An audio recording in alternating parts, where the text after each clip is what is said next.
gasinaw kayo, gasidlang-sidlang marmol, pero sa sunod, bukog, kalabira, binantay, murag mga Parisiyo, murag Sadducees, nag-iinom ni Jesus.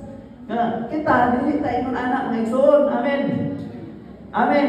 Dili lang na balaan, tanang sa mga tao, dili sa sunod po, naay integrity sa pag-alagad sa Diyos. Tinun-anay nga pag-alagad sa Ginoo. Kaya ang pag-alagad na ang Diyos nasayod sa imuhang relasyon, diya kaniya. Kaya kaning pag-alagad, dili na taman sa paglingkod ni mo sa ikuranan, naminaw ka sa pulong sa Ginoo, kinagan mga tao na igsoon, nga sigig simba, pero walay tinuod nga relasyon sa Dios. Akong pag-ampo nga atong yun nga i-develop ang atong relasyon sa Ginoo. Kaya nga naman tungod kay ang atong pag-alagad sa Dios, that is an individual relationship towards God. Dili na ba pwede maingon ka nga, Lord, pasudlan ko sa imo ang ginalian. Kay ang akong papa, dikon ra ba sa simbahan? Akong papa, pastor. Akong papa, bishop, leader sa church. Pasudlan ko, Ginoo, dili ra maingon anak. Kay base maingon ang Dios sa imo nga, go away from me, I don't know you. Di mo ka na kinilig sa din ang relasyon sa Diyos. Amen. Ini mo abay, i-develop ang imong relationship. Kaya kaning relationship, kailangan niya siya i-develop. Kana bitaw ka mauyab ka. Kung mauyab ka, sweet kay ka karon, sweet kay mo. Pero dili lang diha naman.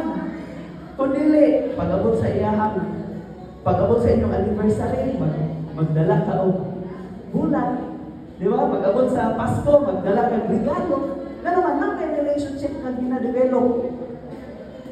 Kung manawag, tuwag mo, naagid kay panahon na imong ihatag para sa imong uyab. Na naman, tungod kay na may relationship na gusto nimo i-develop. Kaya pag-alagad sa Ginoo, dili nga once saved, forever saved, dili tayo anak na natin-save ng atong giawiran. Kung dili, ang atong pagkaluwas ng kaigsuon, kailangan na atong i-work out. Yun ang pulong sa Ginoo.